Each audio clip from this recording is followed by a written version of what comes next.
매일 분란이 나는구나. 시아버지는 자기 할 말만 하시고 주방을 나가버렸습니다. 전 정말 울컥해서 눈물이 펑펑 쏟아졌어요. 그날 전 능력 있는 동서를 실샘해서 동서한테 형님 노릇이나 하는 이상한 여자가 되어 있었죠. 물론 남편은 사실이 아니라는 걸 아니까 밤새 저를 위로해 줬고요. 제가 밤새 울며 불며 하소연하자 남편은 이대로 시댁과 인연을 끊겠다고까지 했어요. 자기도 지긋지긋하다고요. 하지만 그게 어떻게 되겠습니까? 남편은 평생 시아버지 회사에서 일을 한 사람인데 시댁이랑 인연을 끊으면 지금 당장 일자리를 잃는 거예요. 남편은 다른 직장을 알아보겠다고 했지만 전 마음이 편하지 않았습니다. 나중엔 이게 다 괜히 제가 동서들을 견제해서 문제가 불거진 거 아닌가 싶기도 하더라고요. 그러던 와중에 시어머니 칠순잔치 날이 됐어요. 둘째 동서 생일 이후에 처음 있는 시댁 행사라 전 가기 망설여졌습니다. 그래서 일 핑계를 대고 가지 말까 고민했지만 그래도 시어머니 칠순인데 거짓말까지 하고 참석하지 않는 건 예의가 아니라고 생각이 들었죠. 전 일단 부딪혀보기로 했습니다. 남편은 애들 데리고 먼저 식당에 가 있겠다고 해서 전 교대 근무를 끝내고 바로 식당으로 갔어요. 주차장을 찾아 들어가는데 식당이 한눈에 봐도 고급스러워 보이더라고요. 평소 미식가라 고급 재료를 사용하는 맛집이라고 하면 안 가본 데가 없는 둘째 동서가 예약했으니 어련한가 싶었죠. 식당 입구 쪽에 동사들 차가 나란히 보이길래 저도 빈자리에 주차를 하려고 들어갔어요. 그런데 그때 입구에 서 있던 둘째 동서가 불이 나게 달려오더니 제 차 앞을 가로막았습니다. 전 놀라서 차를 세우고 운전석에서 내렸죠. 그리고 동서에게 소리쳤습니다. 위험하게 갑자기 차에 뛰어들면 어떡하냐고요. 그러자 둘째 동서가 하는 말이 가관이었어요. 형님, 눈치가 없어도 정도껏이지. 병원에서 중요한 손님들도 많이 오시는데 마티즈를 가족 자리에다 주차하면 어떡해요. 집안 망신이라니까. 빨리 차 빼서 다른 곳에 주차하세요.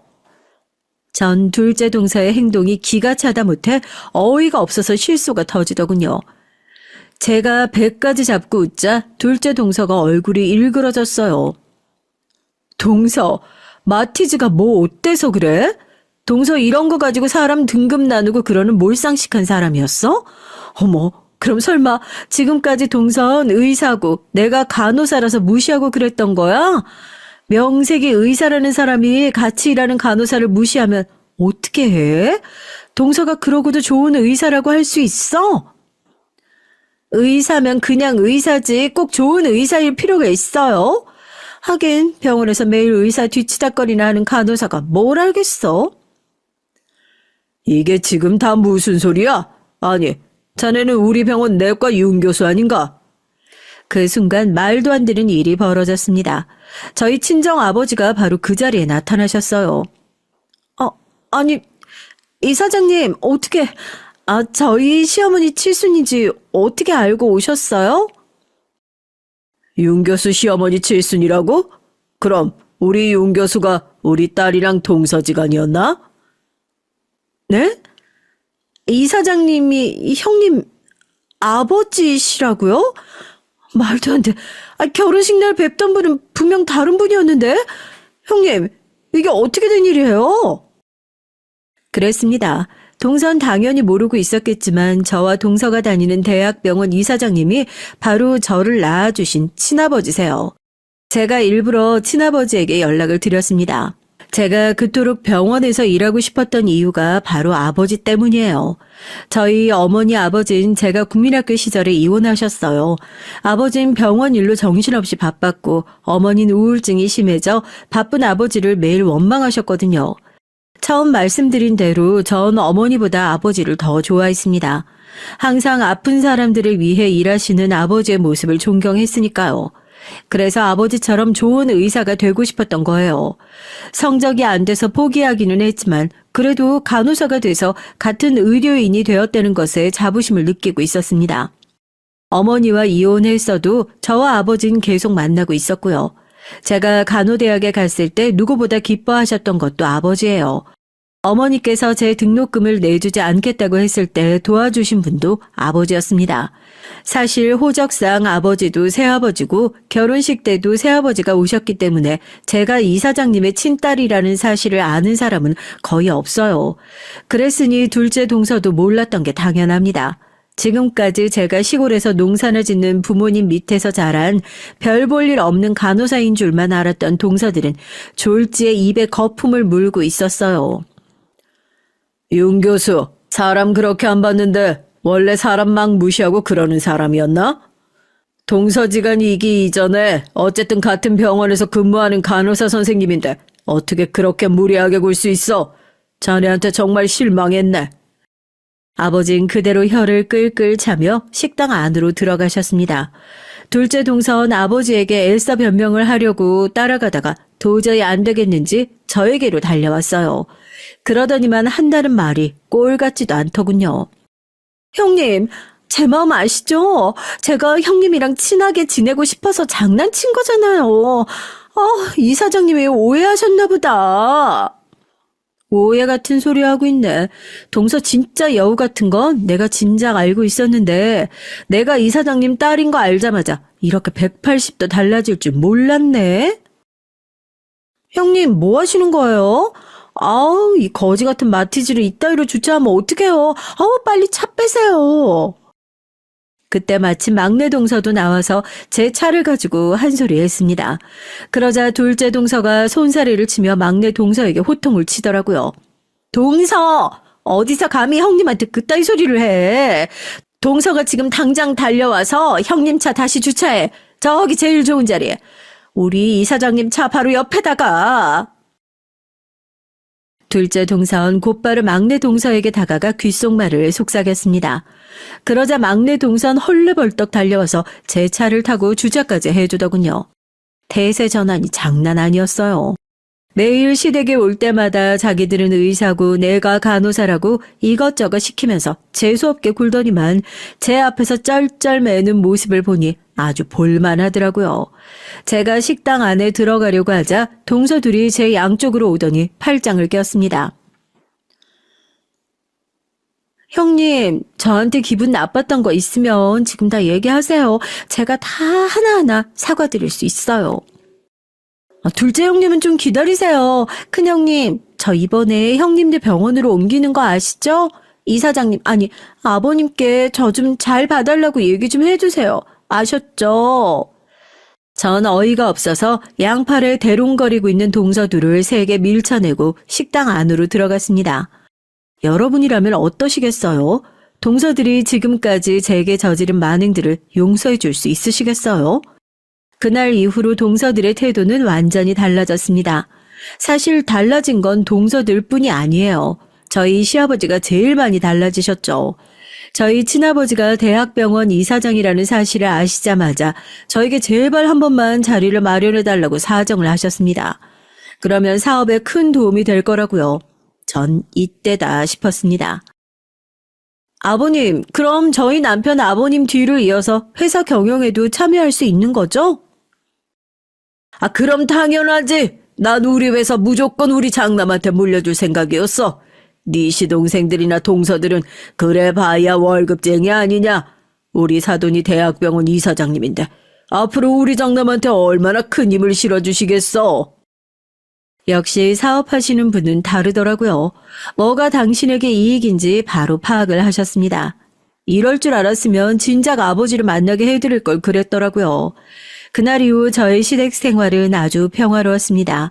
동서들은 병원에서도 저만 보면 달라붙어서 온갖 아양을 다 떱니다. 시댁에서도 마찬가지고요. 명절이고 제삿날이고 항상 저보다 먼저 와서 알아서들 음식 준비를 한다니까요. 동서들이 언제 또 돌변해서 저를 가지고 놀지는 모르겠지만 지금은 마냥 이 순간을 즐겨보려고요. 그래도 제 앞에서 짤짤매는 동서들을 보니까 속은 시원합니다. 여러분들도 가까운 사람에게 말도 안 되는 무시와 모욕을 당했던 일이 있으시면 댓글 달아주세요. 저도 제 속 얘기 글로 써보니까 속이 좀 풀리는 것 같더라고요.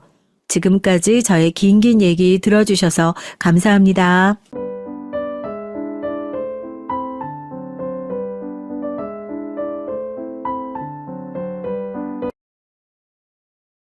욕 많이 먹으면 오래 산다고 하잖아요.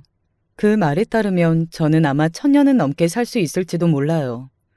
그렇다고 제가 욕먹을 짓을 많이 하고 살았느냐? 그건 절대 아닙니다.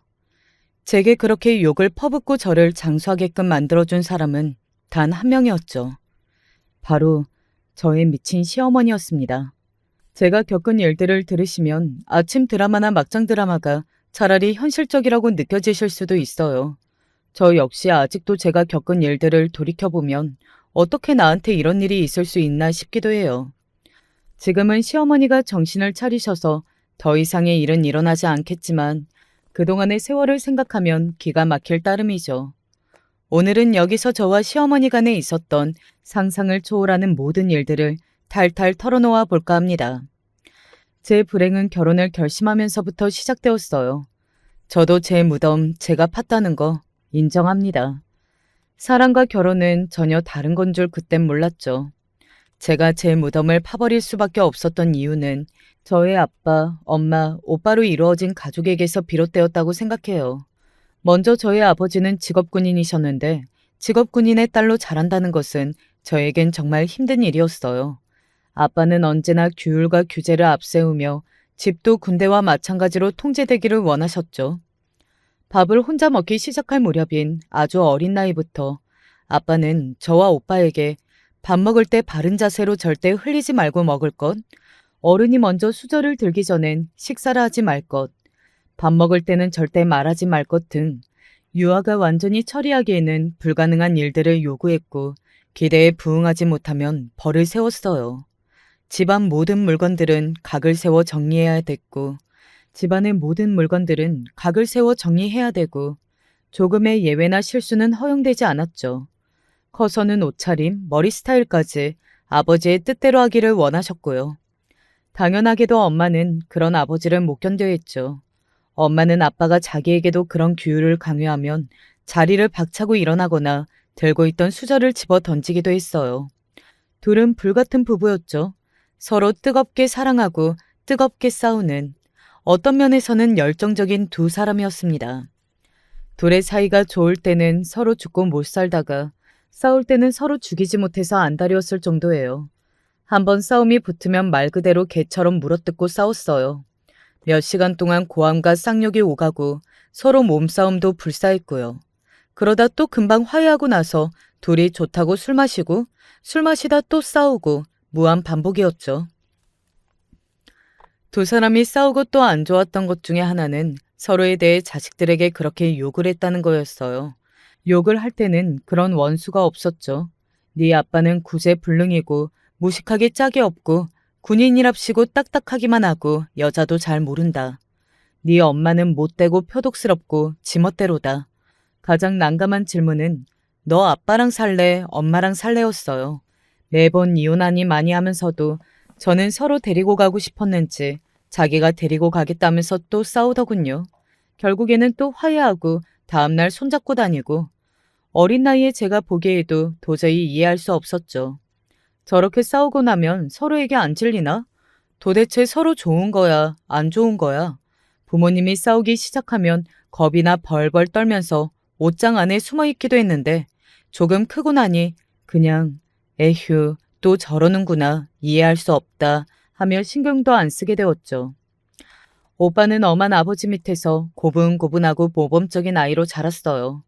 엄마와 아버지는 말이야 똑같이 사랑한다고 하지만 분명 오빠를 더 예뻐했어요.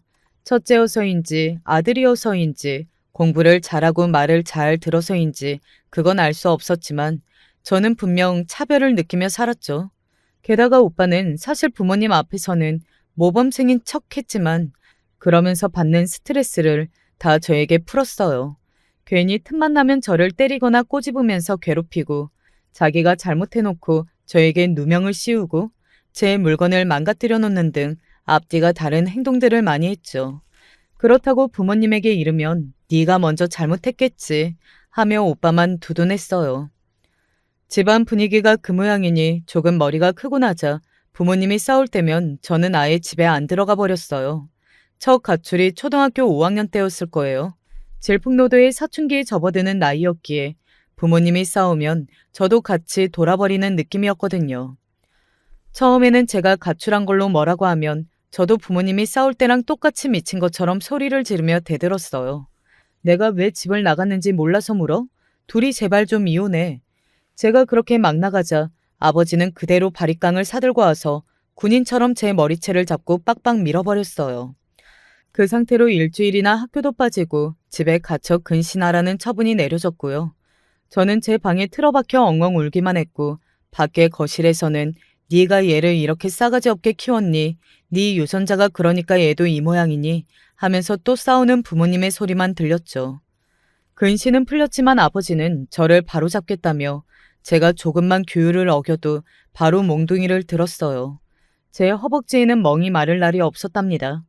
그때는 지금이랑 달리 학교 선생님도 애들을 두들겨 패던 시기라 군인인 아버지가 저를 때린다는 것을 알아도 또 맞을 짓을 했나 보네 하고 넘어가곤 했어요.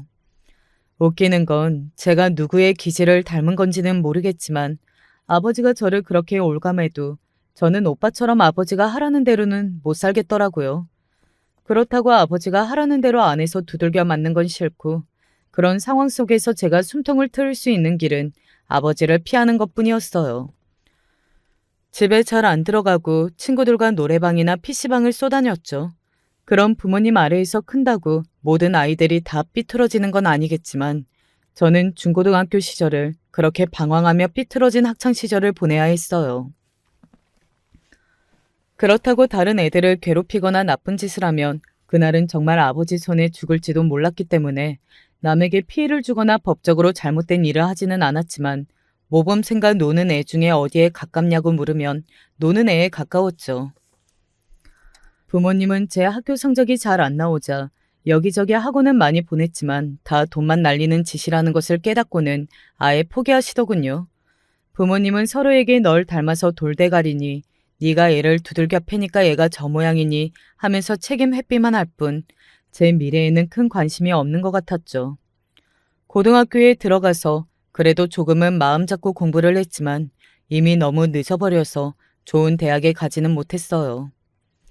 저는 지방에 있는 대학교에 가게 되었고 아버지의 감시에서 풀려나자 고삐 풀린 망아지처럼 방탕하게 놀았죠. 친구들이랑 밤새 술 마시고 노느라 학교는 뒷전이었고 마치 내일이 없는 것처럼 살았어요. 하루는 여느 때처럼 술집에서 술을 마시고 있는데 옆 테이블 남자들이 시비를 걸었어요. 저는 부모님과 싸우던 버릇이 있어서인지 저에게 시비를 걸면 못 참는 성미였고 그쪽 남자들도 술에 취해서 상황이 격해지기 시작했죠. 그때 다른 테이블에서 술을 마시던 남자들이 벌떡 일어나 저희에게 시비를 걸던 남자들을 끌고 나갔고 경찰들이 올 때까지 주먹 다짐이 오갔어요. 저와 친구들은 남자들을 말리느라 몸싸움에 휘말려 다쳤고 상황이 진정되고서 저를 도와줬던 남자들과 합석하게 되었죠. 그 중에 한 명이 지금의 제 남편이었어요. 저는 지금도 남편을 사랑해요. 남편과는 첫눈에 사랑에 빠졌죠. 시비를 걸던 남자들 중 하나가 저의 팔을 잡고 위협을 가했을 때 제 앞을 가로막으며 상대를 미쳤던 사람이 바로 제 남편이었어요. 저를 위해 싸워주는 남자의 넓은 등판을 보고 어떻게 안 반할 수 있겠어요. 그 소란스러운 상황에서 제 눈에 남편만 빛나 보였죠. 우리를 도와주었던 남자들은 젊은 치게에 씩씩거리며 저희에게 합석을 요구했어요. 그들은 무용담을 늘어놓으면서 저와 여자들에게 자신을 좀 더 돋보이고 싶어 했는데 남편만은 조용히 팔을 주무르고 있더라고요. 제가 어디 아프냐고 걱정하자 저를 바라보며 제가 다친 부분에 얼음을 대주며 빙긋 웃는데 그 순박한 미소에 단박에 반해버렸죠. 남편은 외모가 뛰어나거나 스타일이 좋은 것도 아닌 평범하게 짝이 없는 남자였는데 아버지처럼 권위적이거나 오빠처럼 못되지 않고 선한 분위기를 풍기는 사람이었어요. 저는 그런 남편에게 처음부터 끌렸죠. 이전에도 연애는 몇 번 해보았지만 다른 센 척하는 남자들보다 훨씬 더 남자답고 멋지다고 생각했어요. 저는 그날부터 남편을 따라다니며 적극적으로 사귀자고 덤벼들었고 남편은 처음에는 조금 부담스러워하다가 곧 제 고백을 받아들이고 사귀기 시작했어요. 남편, 그 당시 남자친구는 연애에 능숙한 사람은 아니었지만 알면 알수록 진국인 사람이었는데 공감 능력이 좋고 현명하게 판단할 줄 아는 사람이었어요. 언제나 제게 따뜻하게 대해주었고 좋은 일이 있으면 함께 기뻐해 주었으며 실수를 해도 괜찮다고 해주었고 어려운 일이 있을 때는 함께 이겨나갈 수 있게 손을 잡아주었죠. 제가 오해할 만한 행동은 당연히 하지 않았고 언제나 정직하고 투명했죠. 이런 남자 찾아보기 힘들겠죠. 꽤 시간이 흐르고 이 사람이 엄청난 비밀 하나를 저에게 숨기고 있었던 것만 빼면 말이죠. 저는 그래서 제 남자친구를 제 천생연분이라고, 이 사람 놓치면 평생 후회할 거라고 생각했어요. 남자친구는 제가 결혼에 대한 의사를 물어보면 아직은 생각이 없다, 그럴 여건이 아니다 라며 안색을 표했지만 저는 이미 남자친구가 제 결혼 상대라 점찍고 그의 결심이 서기를 기다렸어요. 난 당신이 빈털터리여도 상관없고 당신이 숨겨놓은 비밀이 있어도 상관없다. 이혼 경력이 있더라도 상관없다. 유부남만 아니면 된다 하고 반농담으로 말했죠. 남자친구는 꽤 오랫동안 결혼을 주저했어요. 어느덧 저희도 연애한 지 10년이 되어가고 제 또래 친구들도 슬슬 하나둘 시집을 가는 시기이다 보니 저의 부모님도 결혼 얘기를 꺼내시더군요. 제가 남자친구가 있다는 것은 아셨지만 남자친구에 대해 그다지 좋게 생각하지는 않았어요. 제가 다니는 대학교가 그리 좋은 대학교는 아니었기 때문에 애초부터 거기서 만난 남자에 대한 색안경을 끼고 계셨거든요. 게다가 술집에서 처음 만난 사이라니 특히 아버지는 매우 탐탁치 않아 하셨죠. 부모님이 제 남자친구에 대해 궁금해하시며 한번 만나보자고 하시더군요. 저는 남자친구에게 부모님의 의사를 전달했어요. 남자친구는 아직 자신이 없다고 했죠. 남자친구는 졸업하고서 공무원 시험 준비 중이었고 그래서 당연히 결혼이 부담스러웠을 거예요. 연애하면서 몇 번의 위기는 있긴 했지만 저도 조금 지쳐있던 시기라서 그럼 저도 부모님 뜻대로 하겠다며 남편에게 은근슬쩍 압박을 넣었어요. 그러면 절 잡을 거라고 생각했죠. 그런데 웬걸? 안 잡더라고요. 부모님은 제가 결혼에 대해 뜨뜻미지근하자 이참에 남자친구와 헤어지게 하려고 나름 작전을 짰어요. 부모님은 가족 모임이라고 거짓말로 저를 불러낸 다음 아버지의 부대에 속한 군인 한 명을 우연인 척 소개해 주려고 했죠. 일종의 선짜리였던 셈이었어요. 마음대로 선짜리를 만든 것도 어이가 없는데 아버지라면 치를 떠는 저에게 군인을 소개시켜 주다니 어쩌면 그렇게 저를 모를까요? 저는 여전히 저를 자기 마음대로 통제하려는 아버지도 기가 막혔지만 한편으로는 결혼을 주저하다 이 사태를 만들게 된 장본인인 제 남자친구에게 더 화가 났죠. 그래서 마지막으로 이게 마지막 문자일 수도 있어. 나 지금 선봐. 라고 문자를 보내고 그 자리를 지켰어요. 여기서 남자친구가 안 오면 정말 끝이라고 생각이었죠. 그렇게 부모님들도 자리를 비켜주시고 아버지가 데리고 온 군인과 몇 마디 어색한 대화를 하던 도중 누군가 제 손을 붙잡고 절 일으켜 세웠어요.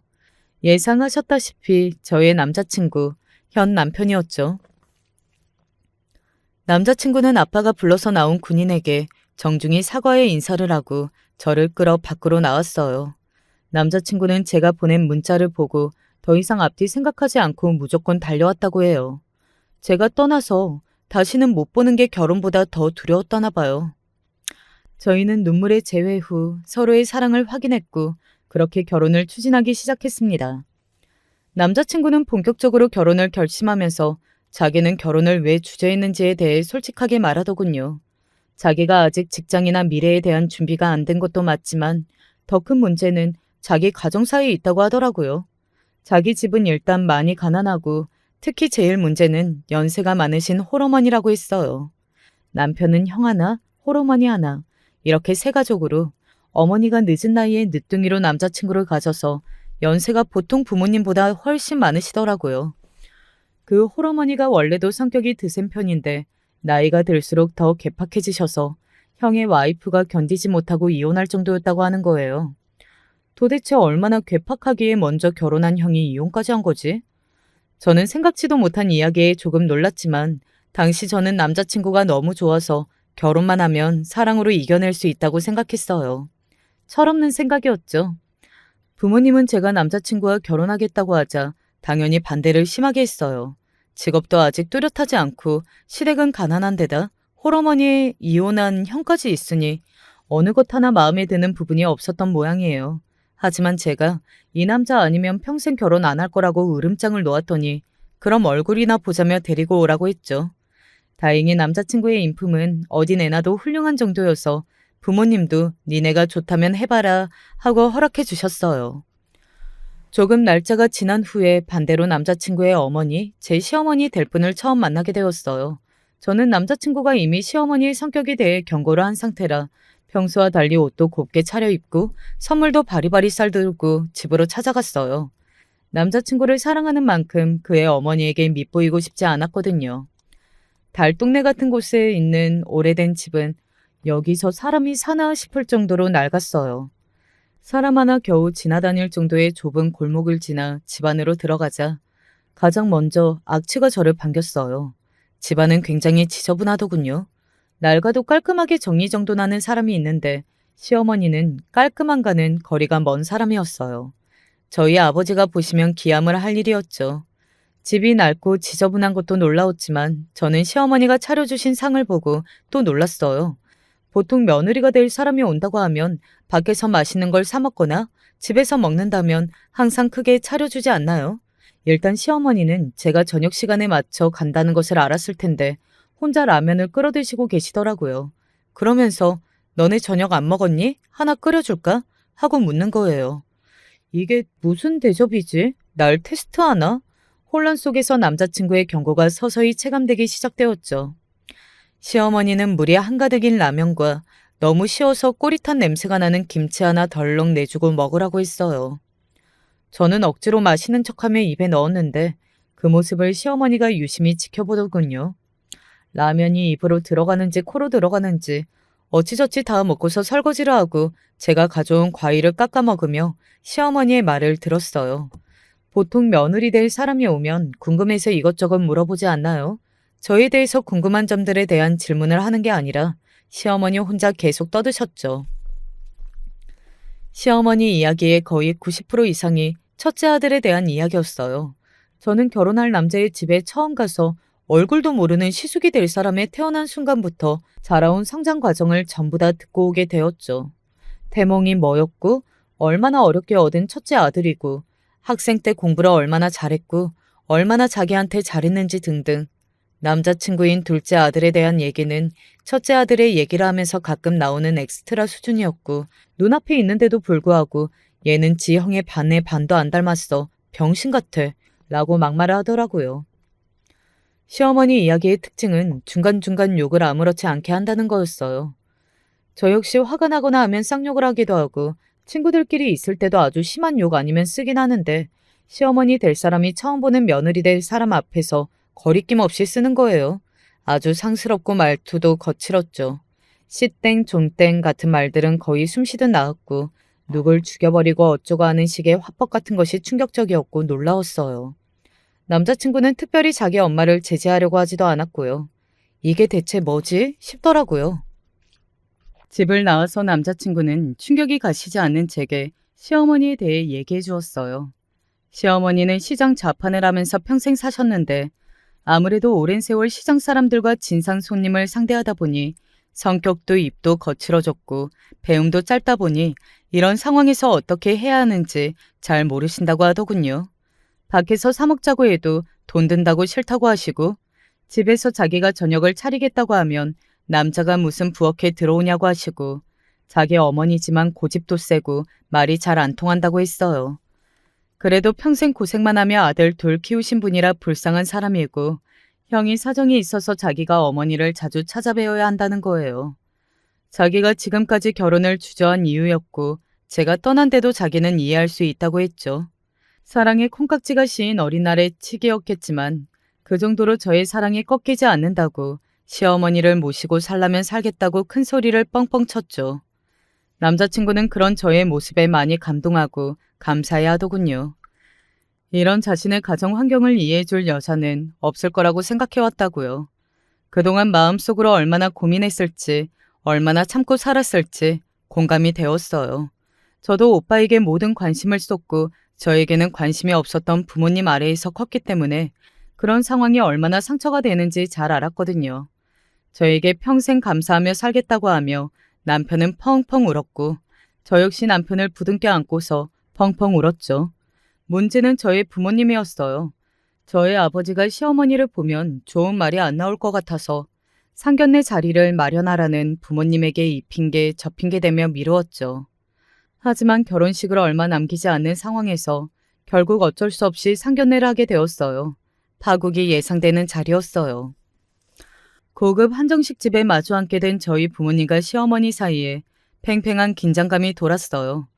저와 남자친구, 함께 온 오빠는 초조하게 저희 부모님과 시어머니의 눈치를 보며 안절부절 못했고요. 저희 부모님은 시어머니를 처음 보자마자 못마땅해 하셨던 게 부모님은 나름 정장을 입고 머리까지 미용실에서 하고 오셨는데 시어머니는 화장도 하나도 안 하고 동네 시장 마실 때나 입을 법한 옷을 입고 오셨더라고요. 차림새도 판단할 일은 아니었지만 솔직히 자리가 자리니만큼 저희에 대한 예의를 차리지 않았다는 느낌이 들 수밖에 없었죠. 한정식 집에 들어와서도 뭐 이런 걸 비싼 돈을 주고 먹냐, 사방이 꽉 막혀 있어서 답답하다, 직원들이 불친절하다 등등 불평불만만 늘어나서 점점 분위기가 불편해졌어요. 남자친구는 몇 번 엄마 그만 좀 하고 말렸는데 그럴 때마다 내가 틀린 말 했냐? 하며 오히려 말이 더 길어졌고 결국 남자친구는 고개를 저으며 그냥 입을 닫아버리더군요. 엄마는 분위기 전환도 할 겸 시어머니에게 위로 형이 있다고 들었는데 오늘 안 나오는 건가요? 하고 물었어요. 시어머니는 곧 올 테니 기다려달라고 하시더군요. 그러면서 형에 대한 이야기를 시작했죠. 거의 제가 들었던 이야기의 중복이었지만 시어머니는 마치 처음 얘기하듯 첫째 아들에 대한 자랑을 제 부모님께 하더라고요. 둘째 아들의 상견례 자리에서요. 엄마가 형을 닮아서 둘째 아들도 바르고 착한가 봐요. 하고 남자친구로 화제를 애써 돌렸더니 쟤는 별 볼 일 없어요. 하고 끝내시고는 첫째 아들 얘기만 하는 거예요. 우리 첫째가 좀 많이 바빠요. 외국계 기업에 다니는데 본사랑 시차가 있어서 미팅 시간이 일정하지 않다나? 우리 첫째가 능력이 좋아서 사실 더 좋은 회사에 갈 수도 있었는데 지금 다니는 회사에서 연봉 엄청 많이 줄 테니 그렇게 좀 와달라고 매달렸다지 뭐예요. 사실 제 자랑 같아서 하기는 쑥스럽지만 우리 첫째가 어릴 때 영재 소리를 좀 들었거든요. 초등학교 때부터 고등학교 때까지 항상 1등만 하고 대학교도 골라서 갈 수 있을 정도였답니다. 그렇다고 공부만 하는 샌님 같은 스타일이냐? 키도 크고 얼굴도 요새 말로 훈훈하고 운동도 잘하고 피아노도 잘 치니까 여자들이 막 줄을 섰죠. 진짜 괜찮은 애였는데 그년 그 재수없는 것 때문에 우리 첫째 인생 말아먹고 그년만 만나지 않았어도 우리 아들 승승장구할 수 있었는데. 저와 남자친구 저의 부모님과 오빠까지 시어머니의 갑작스러운 욕설을 듣고 당황하고 놀라서 아무 말 하지 못했어요. 그년이라 하면 시숙이 이혼한 전처를 말하는 것일 텐데 며느리가 될 사람의 가족들과 처음 만나는 자리에서 갑자기 시숙이 이혼한 전처에 대한 욕설을? 시어머니도 적막해진 분위기를 눈치챘는지 어색하게 웃어버리며 얼버무리더군요. 아이고, 제가 너무 말을 거칠게 했네요. 제가 시장 바닥에서 오래 장사를 하다 보니 말이 좀 거칠어요. 이해해 주세요.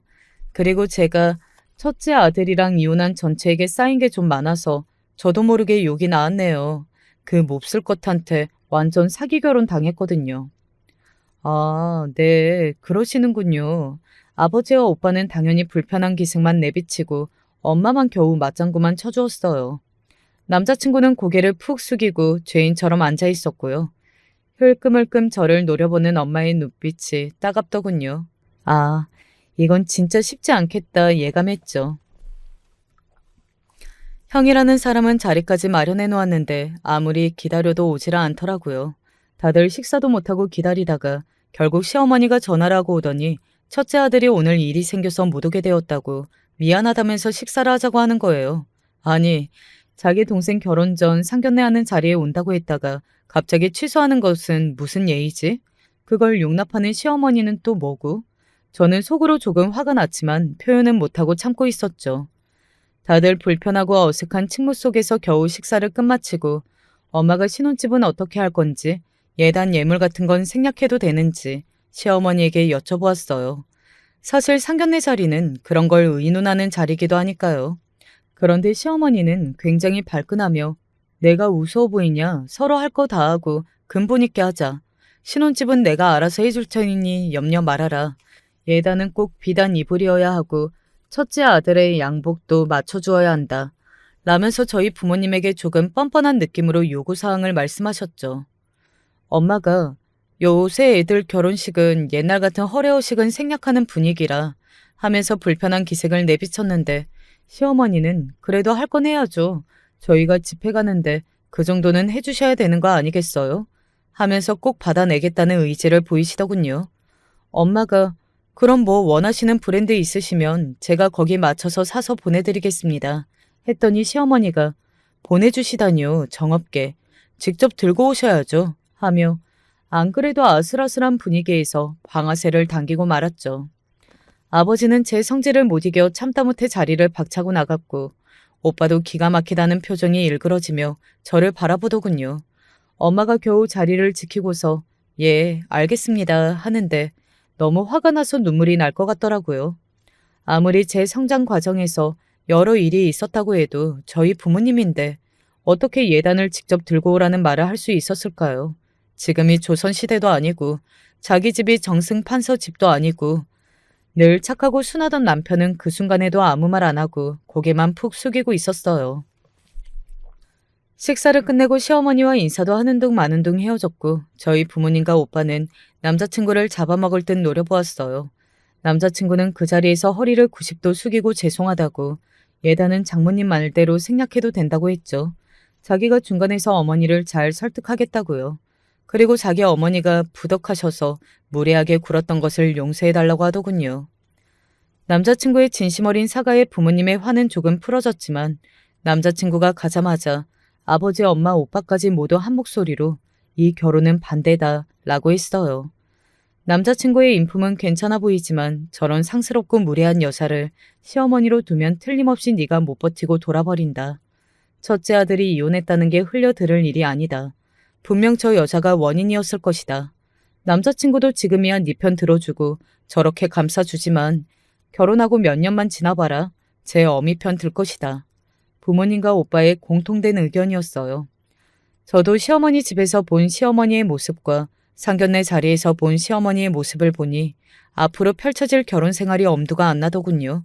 특히나 저희 부모님에게 예단을 직접 들고 오라는 명령은 도저히 용납할 수 없더라고요. 이 결혼 정말 사랑만으로 할 수 있을까? 저조차도 의문이 들었습니다. 며칠 남자친구와의 연락을 끊고 파혼에 대해 고민하던 중 남자친구가 수척해진 얼굴로 집으로 찾아와서 저희 부모님 앞에 무릎을 꿇고 앉았어요. 저희 엄마가 문제가 있다는 것을 잘 압니다. 하지만 제가 중간에서 잘 중재할 거고 무조건 제 와이프 편을 들 겁니다. 결혼식도 장인 장모님 의견에 모두 따르겠습니다. 믿어주십시오. 아버지가 눈을 부라리며 남자친구에게 화를 냈어요. 그걸 어떻게 믿나? 사람 마음 갈 때 같아서 지금이야 어떻게 넘어간다 쳐도 나중 되면 결국 우리 애가 다 참고 살아야 할 텐데 자네 뭘 믿고 애를 시집 보내겠나? 남자친구는 곱고 정직한 눈으로 아버지를 똑바로 바라보더군요. 제가 가진 게 없어 증명할 길이 없습니다.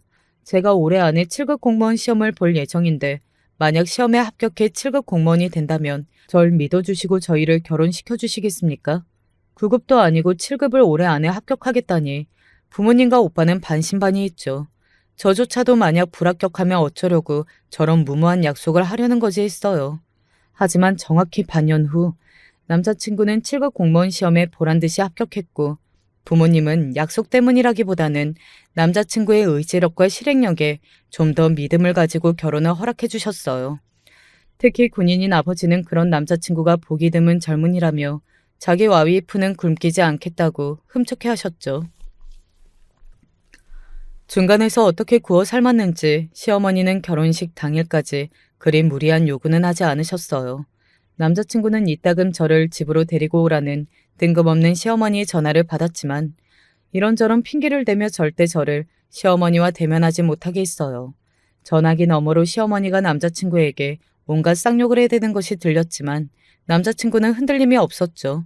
저 괴롭힘이 나중에 저에게 오는 것이 아닐까 하는 불안 속에 신혼집을 마련하고 결혼식을 준비했어요. 결혼식 당일 사람들의 축복 속에 결혼식을 올렸어요. 저보다는 남편이 더 울었던 것 같아요. 자기같이 부족한 사람 만나줘서 고맙다고, 평생 희생하며 살겠다고 약속해 주었어요. 결혼식은 별 문제 없이 진행되었고 그렇게 무사히 끝나는 듯 했죠. 가족 사진 촬영을 하는 시간에 시숙은 여전히 보이지 않더라고요. 저는 결혼식 하느라 몰랐는데 시숙이 아직도 도착을 안 했다고 하는 거예요. 상견례에 이어 결혼식까지 불참한다고? 안 그래도 서로 긴장하고 예민한 와중에 시어머니가 시숙이 지금 오고 있으니 조금만 기다려달라고 해서 기다리는 동안 모두의 불만이 증폭되어 갔어요. 뒤에 친척들과 친구들 사진 촬영도 남아있고 저희 뒤 다음 차례 결혼식도 준비해야 해서 빨리 찍고 넘어가야 되는데 그놈의 시숙이 오는 것을 기다리느라 시간이 계속 지체되는 거예요. 웨딩 사진 작가도 언제까지 기다려야 되냐며 화를 냈지만 시어머니는 꿋꿋이 지금 오는 중이니 기다려주라고 하더군요. 하필 오늘 외국 출장 갔다 동생 결혼식 온다고 일찍 귀국하는데 비행기가 연착되었다나요. 초조하게 모두 그놈의 시숙을 기다리다가 남자친구가 그냥 빨리 찍고 나중에 합성이라도 하자며 진행시키며 해프닝으로 일단락이 되었어요. 시어머니는 불만 가득한 표정으로 저희 결혼 사진에 나왔죠. 그렇게 저희는 우여곡절을 겪으며 결혼에 성공했습니다. 남자친구는 이제 남편이 되었죠. 남편은 철도청 공무원 소속으로 일했고 퇴근하면 설거지, 빨래, 청소, 요리 등등 다 도맡아서 집안일을 해주었어요. 남편은 더할 나위 없이 완벽한 반려자였고 저는 그런 남편을 똑같이 사랑하며 예상대로 행복한 신혼생활을 즐겼습니다. 하지만 시어머니는 더할 나위 없이 최악의 시어머니였죠. 각오했던 대로 결혼하고부터 시어머니는 아주 예고 없이 불쑥불쑥 저희 신혼집으로 찾아왔어요. 시장 자판에서 팔던 게 남아서 주러 왔다느니 친구 집에 가다가 들렀다느니 핑계도 많았죠. 처음 한두 번은 그러려니 했는데 점점 오는 횟수가 늘어나고 나중에는 현관 비밀번호까지 알려달라고 하는 거예요. 이건 안 되겠다 싶어서 남편에게 이야기했고 남편은 바로 시어머니에게 전화를 걸어 비밀번호까지 알려드릴 수 없다고 알렸어요. 그랬더니 어떤 일이 일어난 줄 아세요? 시어머니가 오밤중에 술에 취해 저희 집으로 쳐들어와서 망치로 저희 현관문 도어락을 부숴버린 거예요. 시어머니는 이 여시 같은 년, 우리 첫째가 얼마나 순하고 착한 애였는데 애를 꼬드겨서 집에도 못 오게 하고 부모 자식 사이를 갈라놓으려고 이 못된 년 하고 고래고래 소리를 질렀어요. 저를 첫째 아들과 이혼한 며느리로 착각하는 모양이었어요. 아, 정말 아찔하더라고요. 남편이 허겁지겁 나가서 말리지 않았으면 경찰이 왔을 거예요. 그날 밤 남편은 시어머니를 집에 모셔다 드린다고 갔다가 아침에서야 들어왔죠. 슬프고 숙척한 얼굴로요. 저는 남편에게 시어머니 심리 상담 같은 것을 받게 해보자고 권했어요.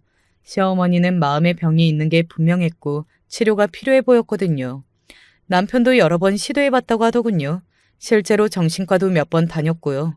하지만 시어머니가 자기 이러다가 정신병원에 쳐넣으려고 하는 거 아니냐고 극렬히 거부하면서 결국 치료도 다 못 끝냈고 그 이후로는 정신과 쪽으로는 쳐다도 안 본다고 했어요. 어차피 의사도 시어머니가 연세도 많으셔서 자꾸 억지로 다니며 스트레스 받는 것보다는 그냥 마음 편히 계시는 게 나을 거라고 했다고 해요. 하지만 저는 시어머니가 또 그렇게 무대포로 쳐들어올까 봐 너무나 겁이 났어요. 저녁에야 남편이 집에 있으니 저를 보호해 줄 수 있겠지만 만약 남편이 출근한 사이 시어머니가 그런 식으로 쳐들어온다면 내가 막을 수 있을까? 괜히 시어머니가 시숙이 이혼한 전체에게 못 푼 스트레스를 저에게 푼다고 칼부림이라도 하지 않을까 너무 무서웠어요. 남편은 그런 저를 위해 CCTV까지 설치해 주었지만 낮에 혼자 있을 때 복도에서 발소리만 나도 시어머니가 찾아온 게 아닌가 하고 깜짝깜짝 놀라곤 했어요. 신경쇠약에 걸릴 것만 같았죠. 시어머니는 그날 이후로 그렇게 극단적인 행동을 하지는 않았지만 언제 시한폭탄이 터질지는 알 수 없었죠. 남편의 말에 따르면 시어머니가 저렇게 정상의 범죄를 넘어서게 된 시기는 시숙이 이혼하고 나서부터였다고 해요. 시어머니에게는 완벽한 아들이었던 시숙이 결혼도 완벽하게 할 줄 알았는데 며느리였던 여자가 시어머니를 너무 싫어했대요. 시어머니를 결혼식에도 초대하지 않으려 했을 정도였다나요. 결혼 후에도 시어머니를 찾지도 않고 명절에도 시숙만 잠깐 왔다 잠도 안 자고 며느리네 친정으로 갔고요. 가끔 시어머니가 음식이라도 해가면 시어머니가 보는 앞에서 음식물 쓰레기통에 다 버렸다고도 했어요.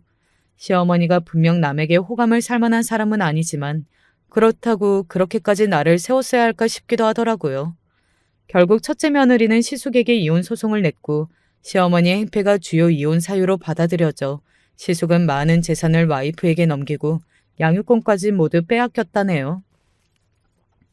그리고 전 와이프는 금방 재혼을 했고 새로 생긴 가족에 집중해야 한다 해서 시어머니는 다시는 손주들을 못 보게 되었고 시숙만 아주 가끔 아이들을 볼 수 있게 되었대요. 시어머니가 자기 손주라고 못 참고 손주들을 찾아갔다가 접근 금지 명령까지 받게 되고 그 일이 있으면서 시숙과 시어머니의 사이가 완전히 틀어졌다고 해요. 그 이후 시숙은 구태여 오는 전화까지 안 받진 않지만 시어머니와 제 남편과는 아예 연락을 끊어버리고 살게 되었다고 합니다. 저는 며칠 고민하다가 시어머니와 단판을 지어야겠다는 생각에 시어머니에게 혼자 찾아갔어요. 시어머니가 일하는 시장 자판에 같이 앉아 나무를 다듬으며 얘기했어요. 어머님, 저 첫째 며느리 아니고 둘째 며느리예요. 제가 앞으로 일주일에 한 번씩 꼭 찾아오고 이렇게 어머님이랑 같이 나물도 다듬고 그럴게요. 그러니까 저 좀 예뻐해 주세요. 네? 시어머니는 계속 저를 쳐다도 보지 않다가 다듬고 있던 나무를 담은 다라이를 저의 머리 위로 확 뒤집어 엎어버렸어요. 저는 나무를 뒤집어 쓰고 너무 황당해서 입만 뻐끔거리고 있는데 시어머니가 저를 노려보며 고함을 쳤죠. 가증스럽긴 너도 내 아들이랑 내 재산 뺏으려는 거지. 어림없어 이년아. 나쁜 년들. 순진한 내 아들들 꼬여서 내 재산 다 거저 먹으려는 도둑년들. 앞에 있는 좌판 할머니가 얼른 저에게 달려와 나물들을 떼어주고 휘휘 손을 저으며 가라고 하더라고요. 병이야 병. 저는 시어머니가 칼춤이라도 줄까봐 서둘러 빠져나왔어요. 이건 뭐 김치 싸대기도 아니고 나물 날벼락이라고 해야 할까요? 엄마와 아버지의 우려가 점점 현실이 되어가는 것 같아 두렵더군요. 그렇다고 엄마 아버지에게 제 시어머니에 대한 걸 죽어도 얘기하긴 싫었어요. 부모님에게 걱정을 끼치기 싫었던 것도 있지만 부모님의 우려가 틀렸다고 저와 남편은 사랑만으로도 잘 살 수 있고 모든 어려움을 헤쳐나갈 수 있다는 걸 증명해 보이고 싶었죠. 나무를 뒤집어 쓴 그날 엄마에게 전화가 왔어요. 별일 없이 잘 사냐고 했죠. 저는 눈물을 꾹 참고 그럼 남편이 얼마나 잘해주는데 시어머니도 요샌 잘해주셔 하고 더 밝게 얘기했어요. 그래 설마 나물 뒤집어 쓴 것보다 더 하겠어? 10번 찍어 안 넘어가는 나무 없다. 저는 엄마와의 전화를 끊고 다시 마음을 다잡았어요. 앞으로 헤쳐나갈 일이 막막했지만 그래도 포기하지 않고 도전해보기로 결심했죠. 일주일에 한 번 꼬박꼬박 시어머니 옆에서 일을 도왔고 시댁도 한 번씩 싹 청소하고 보수도 해드렸어요. 제 방도 그렇게 치워본 적이 없는데 철없던 제가 오기를 부렸던 거죠. 결혼하고 첫 명절날 저는 일부러 남편과 함께 시어머니 집에 이틀 먼저 찾아가 제사 준비를 도왔어요. 물론 저도 생전 제사 같은 걸 직접 해본 적도 없고 요리도 젬병이었지만 어떻게든 시어머니의 마음을 얻고 싶었죠. 시어머니는 저희가 자고 간다는데도 이불 한 장 주질 않더라고요. 그래서 저희는 알아서 바닥에 자고 일어나자마자 청소와 요리를 싹 해놨죠. 시어머니는 저의 그런 모습을 보더니 더 이상 대놓고 못되기는 안 하시더라고요. 대신 주절주절 말을 늘어놓으시는데 전부 첫째 아들에 대한 얘기였어요. 이건 첫째가 처음 학교에서 1등한 날, 이건 농구대회에 나간 날, 이건 대학교 수석 입학한 날 하면서 사진 액자들을 가리켰어요. 숨 쉴 때마다 전부 첫째 자랑이었죠. 우리 집도 오빠를 좀 더 좋아하긴 하지만 시어머니는 왜 이렇게까지 시숙을 좋아하는지 이상할 정도였어요. 명절 음식도 시숙이 좋아하는 음식들로만 가득 차렸어요. 시숙과 남편은 취향이 완전히 정반대더군요.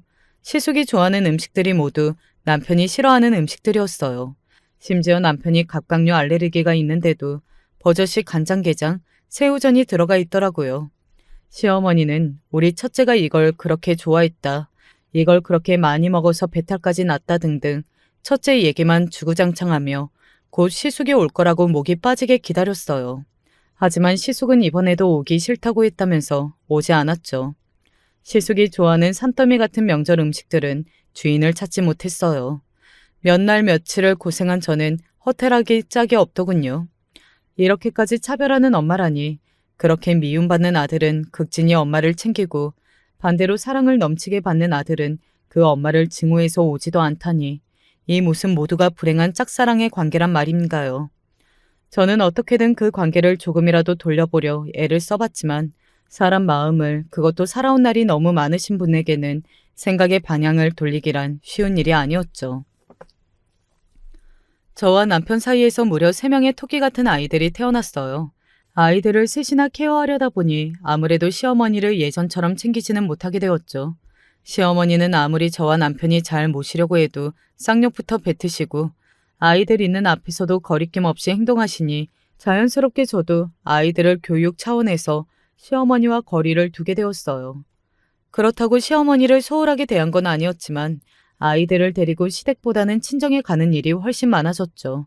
친정에 가서는 시어머니가 이전보다 훨씬 저를 예뻐한다고 거짓말을 했고 부모님은 걱정 반, 안도 반으로 저와 아이들을 맞이하곤 했어요.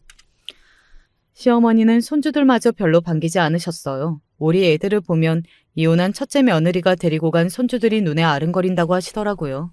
그 애들은 그 애들이고 우리 애들은 우리 애들인데 왜 눈앞의 아이들에게 잘해주실 생각을 안 하시고 이미 떠나서 남남이 된 아이들을 그리워하는 건지 정말 최강의 장남 선호였어요. 남편과 저의 대를 이어 저희 애들도 차별이란 것을 받고 크는 게 저는 도저히 견딜 수 없더라고요. 그래서 너희는 너희 자체만으로도 가장 소중한 사람이야. 다른 어떤 것도 대처할 수 없어. 하고 제가 어릴 때 듣고 싶었던 말을 아이들에게 계속해 주었죠. 아이들은 친가 할머니가 자기들을 별로 좋아하지 않는다는 것을 알았는지 가까이 가려고도 하지 않더군요. 아이들은 늘 저희 엄마와 아버지만 찾았죠. 저희 부모님에게는 첫 손주들이어서 부모님들은 늙음하게 행복을 찾으셨거든요. 아버지도 이미 퇴역하셔서 심심하시던 차에 손주가 셋이나 생기니 손주들 보는 낙으로 하루를 보내셨어요. 저와 오빠에게는 그렇게 엄하던 사람이 손주들 앞에서는 무장해제되어 손주들 앞에서 재롱을 떠시더라고요. 규율이고 뭐고 무한정한 사랑이었죠. 저에게도 이런 날이 오는구나 싶었어요. 아버지와 저의 아이들이 놀이터에서 뛰노는 것을 보고 있자면 비록 시어머니 때문에 힘들 때도 있지만 결혼하기 참 잘했다는 생각이 들더군요. 그 행복이 그렇게 짧을 줄이야. 행복이 그렇게 금방 끝날 줄 알았으면 부모님한테 좀 더 미리 더 자주 말씀드릴 걸 그랬어요. 부족한 딸이라 속 많이 썩여서 죄송했다고, 철없던 저의 손을 놓지 않고 끝까지 잡아주셔서 감사했다고. 뒤늦게 후회해봐야 소용없더라고요. 불행은 너무나 갑자기 찾아왔어요. 그날은 모처럼 엄마와 아버지가 저희 집을 거쳐서 지방으로 여행을 가신다면서 하루 자고 가신다고 하셨어요. 저와 남편, 저희 아이들과 부모님은 함께 저녁 먹고 쇼핑센터도 가고 다복한 하루를 보냈고 부모님은 새벽 일찍 여행길에 오르셨어요. 그게 마지막이 될 줄은 아무도 예상하지 못했죠. 아이들을 학교에 보내고 엄마에게서 부재중 전화가 왔길래 다시 전화를 걸었어요. 뜻밖의 엄마 목소리가 아니었어요. 아, 이 휴대전화 주인의 따님 되시나 봐요. 경찰인데요. 전복사고가 나서 지금 부모님이 구급차를 타고 응급실에. 순간 머리가 띵하고 어지러워서 그 자리에 주저앉아 버렸어요. 전복사고? 응급실? 저는 정신이 혼미한 상황에서 남편에게 전화했고 남편은 급하게 저에게 뛰어와 부모님이 계신 병원을 알아내어 저를 데리고 병원으로 갔어요. 엄마와 아버지는 중환자실에서 조금 버티다가 세상을 떠나셨대요.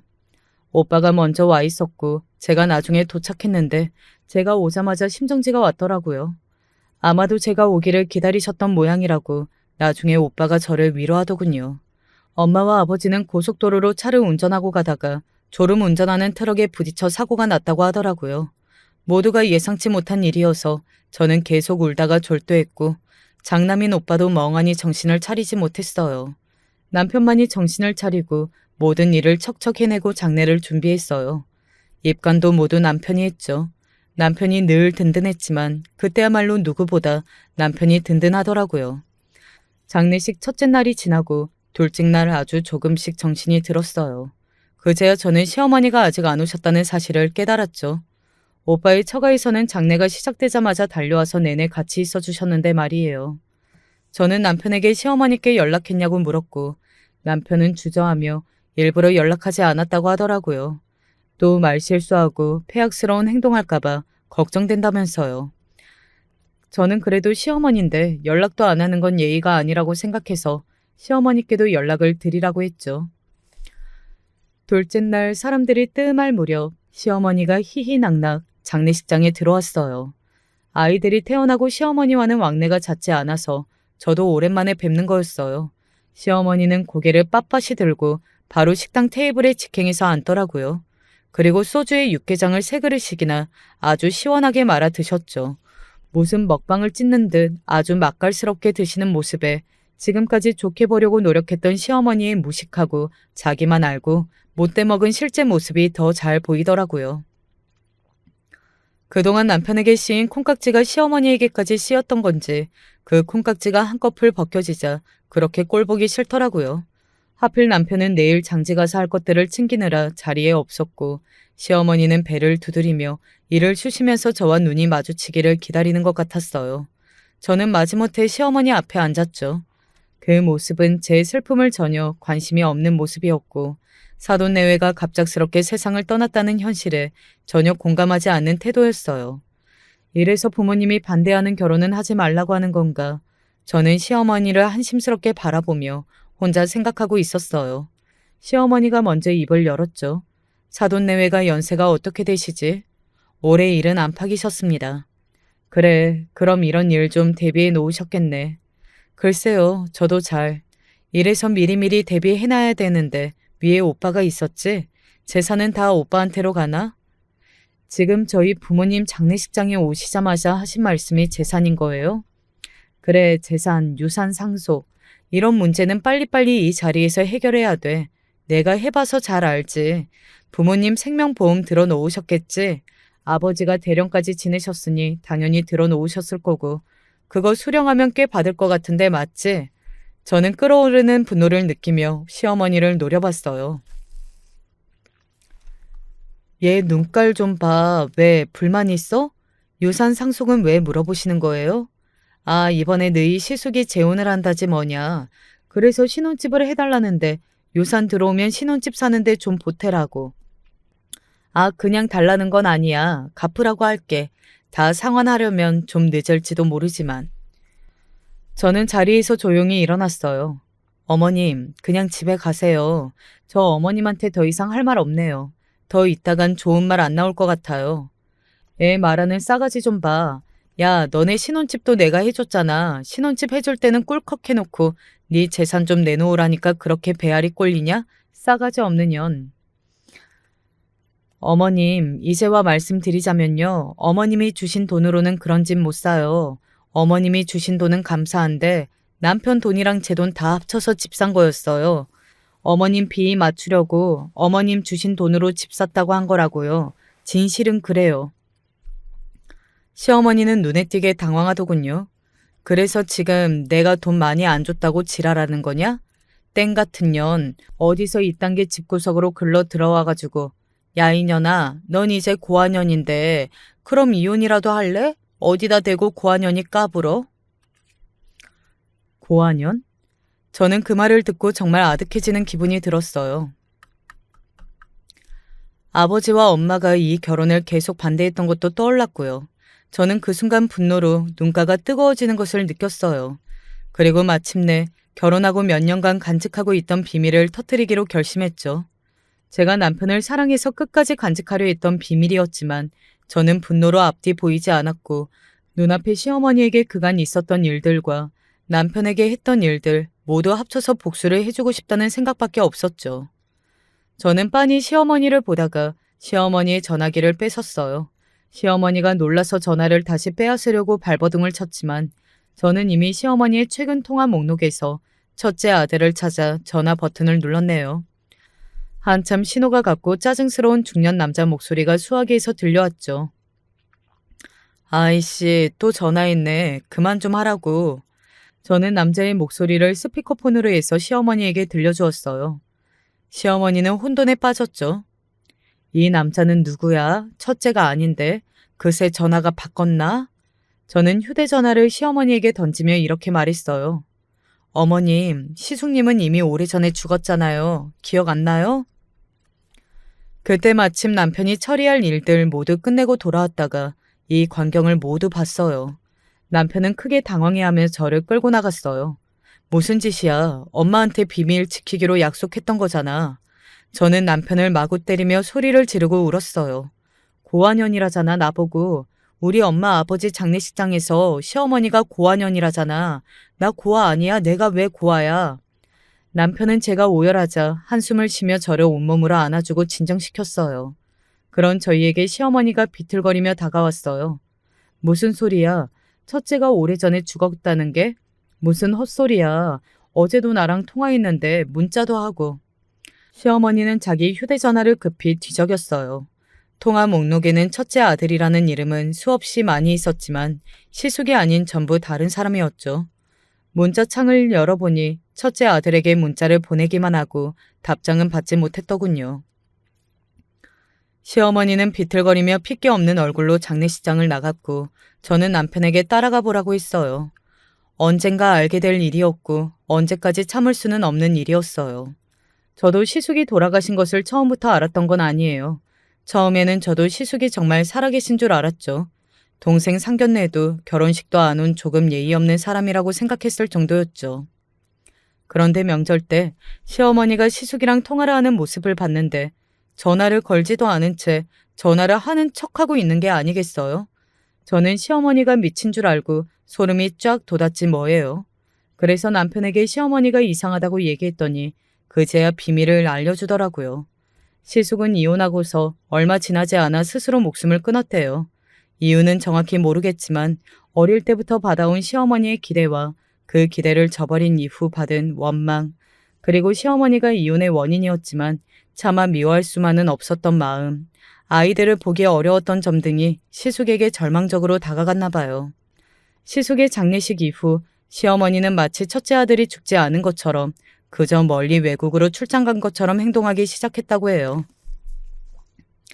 진실을 다시 마주하게 되면 연세도 많은 시어머니가 혹여 충격으로 쓰러지실까봐 남편은 시어머니가 그냥 그렇게 알고서 살다가 돌아가시는 게 시어머니에게는 가장 행복한 길일 거라고 생각했대요. 그래서 저에게도 그렇게 요구했고 저도 그 방법이 좋은 방법은 아니지만 최선의 방법이라고 생각해서 따르기로 했던 거죠. 그 선의의 비밀이 이렇게 제 부모님 장례식장에서 폭로될 줄은 아무도 예상치 못했어요. 장례식을 무사히 치르고 저는 아주 조금씩 아버지와 엄마를 떠나보내는 연습을 시작했어요. 시어머니는 한동안 집 밖으로 나오지 않으셨다가 남편의 설득으로 정신과 진료를 받기 시작했고요. 시어머니는 치료를 받은 지 얼마 지나지 않아 저에게 찾아와서 그날 실수한 것은 미안하다고 처음으로 사과했어요. 저는 어머님께 원망의 마음은 안 들어요. 아픈 사람이었던 거잖아요. 어머님 치료 저도 열심히 도울게요. 하고서 어머님이 병원에서 치료받는 것을 매일 데려다 드리고 모시고 오곤 했어요. 폭풍처럼 많은 일들이 있었지만 지금은 잔잔해졌어요. 제가 처음에 미친 시어머니라고 표현했고 사실 미쳤다는 표현이 틀린 말은 아니지만 시어머니의 마음이 아팠던 것이라고 생각하고 좋게 넘어가기로 했어요. 시어머니의 치료가 끝나면 시어머니를 모시고 여행이라도 다녀와 볼까 생각하고 있어요. 행복하기에도 짧은 시간, 누구를 원망하고 미워하기보다는 행복한 게 낫잖아요. 제가 겪은 일들 진짜 막장 드라마 같지 않나요? 잊지도 않은 시숙에게 그렇게나 끌려다니고 죽은 사람을 죽지 않은 척하고 살았죠. 시어머니에게 장수할 만큼 욕도 먹었으니 앞으로의 제 인생 장르는 행복한 가족 드라마가 되었으면 좋겠습니다. 아이들이 다 크면 저를 사랑해주는 남편과 알콩달콩 로맨스 드라마를 찍어도 좋겠네요. 제 인생의 드라마는 이제 시작입니다. 저는 경기도 파주에 사는 61세 정간문이랍니다. 슬아의 딸 3명을 두고 있고 올해 정년퇴직을 하여 현재는 아내와 이것저것 농사를 지으며 살고 있습니다. 여기에 사연을 보낸 이유는 딸에게 미안하다는 말을 하기 위해서예요. 배움이 짧아 글이 다소 두서없더라도 이해해 주길 바랍니다. 저는 젊었을 적 뺑소니 교통사고를 당했습니다. 눈을 떴을 땐 2다리에 감각이 없었고 의사로부터 청천벽력과 같은 말을 들어야 했습니다. 평생 휠체어를 타야 한다고요. 전 운동을 좋아하고 활동적인 걸 좋아하는 30살 남자였습니다. 겨우 30살이었습니다. 이제 막 회사에서 승진을 하려던 참이었고 결혼하고 싶은 여자도 만났고 앞날이 창창한 젊은이였습니다. 그런데 어느 날 한날 한시 불의의 사고로 그 모든 것을 잃어버렸습니다. 그리고 집안에만 박히게 되니 마치 창살 없는 감옥에 갇힌 것 같더군요. 주변 사람들은 모두 제 상황을 안타까워하면서도 실질적인 위로를 건네주지도 않았고요. 전 그런 동정어린 눈길을 받는 것도 자존심이 상했습니다. 그저 저는 하루하루 술로 연명했습니다. 술을 마시면 조금이나마 비참한 현실을 잊을 수 있었고, 그러면 이게 모두 꿈인 것 같은 착각에도 빠질 수 있었으니까요. 하지만 술이 깨면 모든 게 제자리였습니다. 그러면 안 된다고 생각하면서도 머릿속에선 이 상태로 살고 싶지 않으니 차라리 사고를 한 번 더 당해서라도 목숨을 끊고 싶다는 생각만 강하게 들었습니다. 그런데 갑자기 누군가 저희 집 문을 두드리더군요. 누구시죠? 아, 안녕하세요. 다른 게 아니고. 왜 왔습니까? 그 당시 그 여잔 저희 동네 슈퍼에서 가게를 운영하는 아가씨였습니다. 다리가 아프기 전엔 항상 간식거리를 사러 그 슈퍼에 들리곤 했는데 바깥 출입을 안 하기 시작한 이후론 그 슈퍼에 가지 않아 한동안 보지 못했던 아가씨였습니다. 저는 누군가 들어왔다는 게 싫었지만 어쩔 수 없이 문을 열었습니다. 그런데 제 휠체어 탄 모습에 놀란 건지 아가씨는 조금 놀라더군요.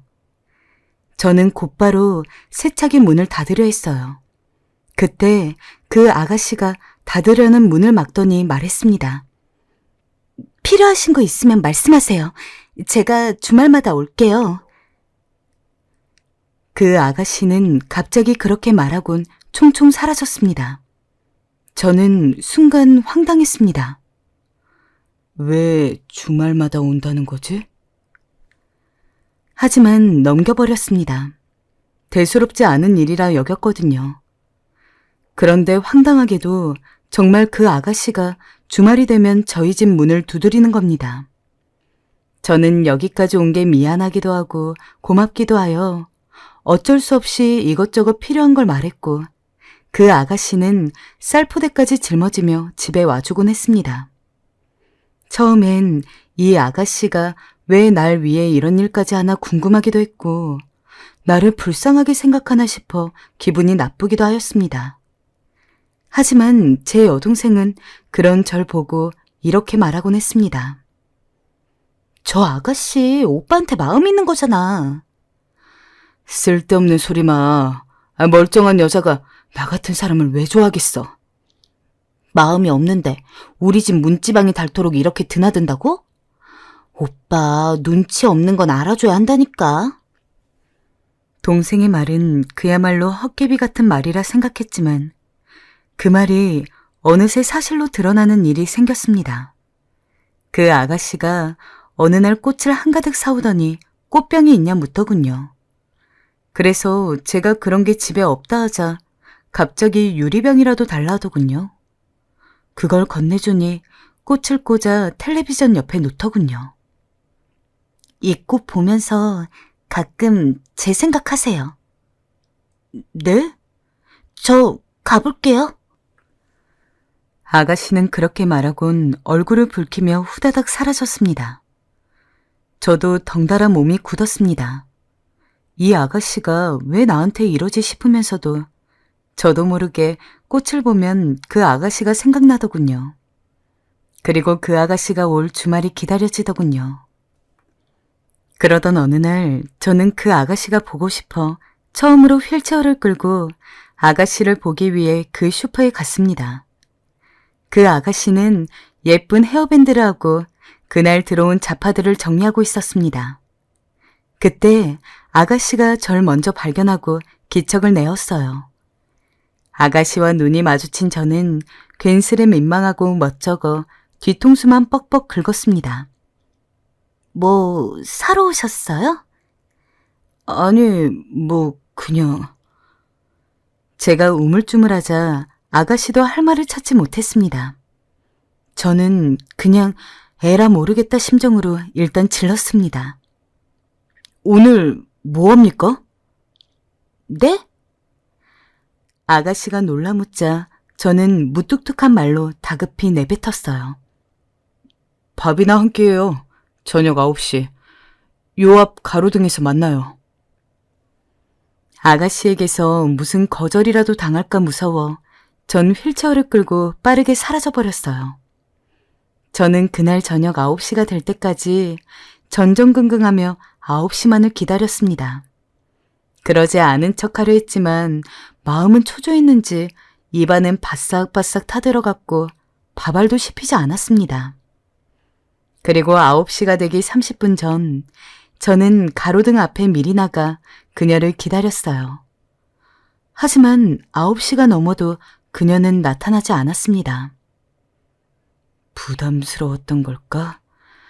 역시 내 착각이었던 걸까? 그래, 휠체어 탄 남자에게 무슨 호감을 느끼겠어. 이런 나한테. 순간 밀려오는 자괴감에 고개가 절로 숙여졌어요. 좌절감과 우울감이 파도처럼 밀려들어왔습니다. 전 급격히 휠체어 방향을 돌렸습니다. 하지만 그때였어요. 저기요, 잠시만요. 그녀는 헐레벌떡 숨을 몰아쉬며 이쪽으로 달려오고 있었어요. 그녀는 다급히 달려와 거친 손길로 제 휠체어를 붙잡았습니다. 저 일이 늦게 끝나서 옷을 갈아입고 나오느라. 가로등 불빛 아래에서 본 그녀의 얼굴은 너무나 곱고 예뻤습니다. 분홍빛 셔츠에 곱게 차려입은 청치마와 발그레한 볼은 정말이지 텔레비전에서 막 튀어나온 연예인 같았어요. 그렇게 그녀와 만난 전 헛기침을 하며 그녀에게 밥을 먹었냐 물었고 우리는 근처 작은 식당에 가서 이런저런 이야기를 나누게 되었어요. 그 와중에 이런저런 이야기를 나누게 되었어요. 그녀의 이름은 순이이고 고향은 전주였다는 거. 여기 서울에 온 진 얼마 되지 않았지만 서울말이 많이 늘었다는 거. 하지만 여전히 서울은 어색하다는 거. 엄마는 시골로 내려가고 자기가 이제 슈퍼를 물려받을 거라는 거. 그리고 휠체어 타기 전부터 저를 좋아하고 있었다는 것과 같은 사소하지만 사소하지 않은 사실들을 하나하나 알게 되었습니다. 그리고 저 역시 그녀와 있으면 자연스레 제 얘기를 하게 되었죠. 갑자기 어느 날 뺑소니 사고를 당해 두 다리가 이 모양이 되었고 지금은 직장을 잃고 집에 있다는 이야기까지. 누군가에게 그런 이야기들을 허심탄회하게 털어놓아 본 적이 없었는데 이상하게도 그녀와 있으면 술술 말이 나왔습니다. 그 이후 저는 순이와 몇 번의 외출을 했고 섬세하게 저를 배려하는 순이의 모습에 점점 빠져들었습니다. 이런 여자가 제게 와준 것 자체가 너무 행운이라는 생각이 들었고 이런 저의 변화에 그 누구보다 어머니가 눈물을 흘리며 기뻐하셨습니다. 그렇게 순이 덕분에 저는 점점 조금씩 사라졌던 웃음도 되찾았습니다. 그리고 저는 순이가 좋아하는 벚꽃이 흐드러지게 핀 봄날, 휠체어를 탄 채 순이에게 결혼해달라는 고백을 했죠. 이런 모자르고 멋없는 나라도 괜찮다면 평생 함께하자고요. 그래 주겠냐고요. 순이는 진주 같은 눈물방울이 맺힌 눈으로 멋없는 남자의 고백을 받아주었어요. 저는 순이 덕분에 일어났고 새로운 꿈도 가지게 되었죠. 놀랍게도 이건 아내가 먼저 제안해 준 것이었어요. 여보, 당신 늘 사업하고 싶어 했잖아. 당신 같은 사람들을 위한 회사를 운영해보는 게 어때요? 나 같은 사람들을 위한 회사? 네, 우리가 쓰는 일상생활 용품들 중에서 불편함 느꼈던 건 당신이 직접 만들거나 개조해서 쓸 때가 많았잖아요. 그런 것들을 몸이 불편한 다른 사람들도 쓸 수 있게 하면 좋지 않을까요? 아내가 말한 건 바로 저와 같은 장애인들을 위한 회사를 만드는 것이었습니다. 장애인들이 일할 수 있는 회사, 다리로 인해 불편을 겪는 장애인들이 모두 평등한 조건에서 일을 하고 장애인을 위한 편리한 물품들을 만드는 회사였는데 듣자마자 저는 강한 이끌림과 동시에 책임감을 느꼈습니다. 정말 잘해내고 싶었고 저와 같은 사람들에게 도움을 드리고 싶었어요. 물론 회사 운영이 쉽지는 않았습니다. 제가 아무리 잘하고 싶다 해도 한 번도 사업을 해보지 않은 입장에서는 뭐든 어려웠어요. 하지만 아내가 옆에서 딱 붙어 실물적인 부분을 도와주고 정신적으로 제 꿈을 지지해주자 점차 자신감도 늘어났어요. 저는 그 응원에 힘입어 사업을 확장해 나갔습니다.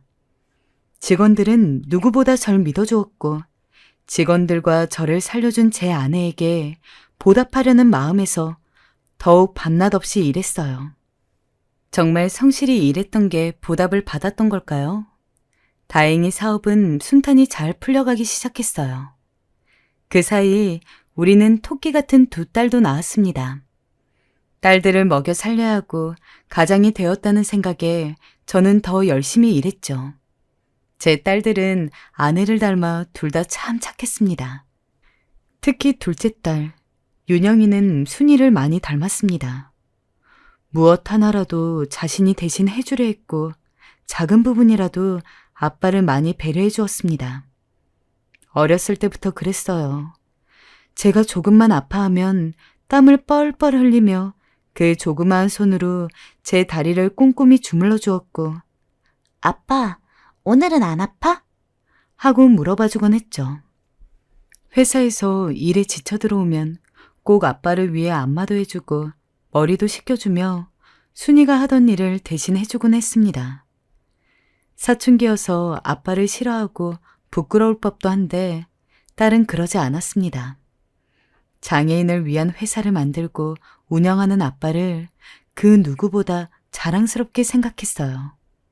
그래서 친구들을 집에 초대해 일부러 저를 소개해주기도 하였죠. 우리 아빤 아빠 같은 사람들을 도와주는 사람인데 너무 멋진 사람이야. 하고 말해주었어요. 운동회나 학부모 상담 때도 일부러 제가 아닌 아내를 보내곤 했는데 윤영이는 꼭 그때마다 저를 오게 했어요. 윤영 아빤 좋겠어? 이런 보배 같은 딸이 있어서. 나도 이런 딸 하나 있으면 소원이 없겠네. 그러게 말이에요. 우리 딸이 워낙 속이 깊어서 아빠를 많이 챙겨주네요. 주변에선 저를 은근히 부러워하기도 했는데 그럴 때는 나름대로 어깨가 또 으쓱했어요. 전 그런 어린 딸이 눈물나게 고마웠습니다. 대놓고 그런 고백을 하진 못했지만 내심 참 이런 딸을 갖게 해준 신에게 감사했죠. 신이 내 다리를 앗아갔다면 그 대신 너무나 따뜻한 가정을 주었다고 생각했죠.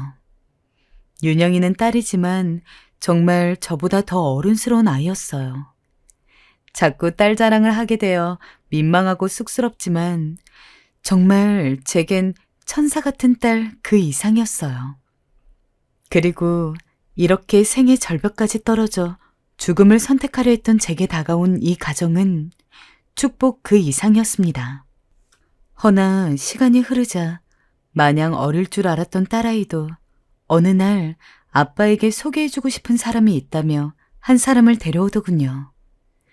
아직도 저는 그날을 잊을 수 없어요. 아빠, 내가 세상에서 아빠 다음으로 사랑하는 사람이야. 내 남자친구야. 미영이에게 이야기 많이 들었습니다. 윤준배라고 합니다. 아, 그래. 네가 준배이구나. 얘기 많이 들었다. 윤영이가 데려온 그 친구는 키도 컸고 첫인상도 좋은 아이였습니다. 무엇보다 어른에게 예의도 바르고 성격도 부침성 있는 게 싹싹한 것 같았고요. 제 아내는 내심 그 친구를 마음에 들어하는 눈치였습니다. 하지만 저는 팔불출인지라 괜히 딸을 뺏긴 기분이 들어 조금은 섭섭한 마음마저 들었어요.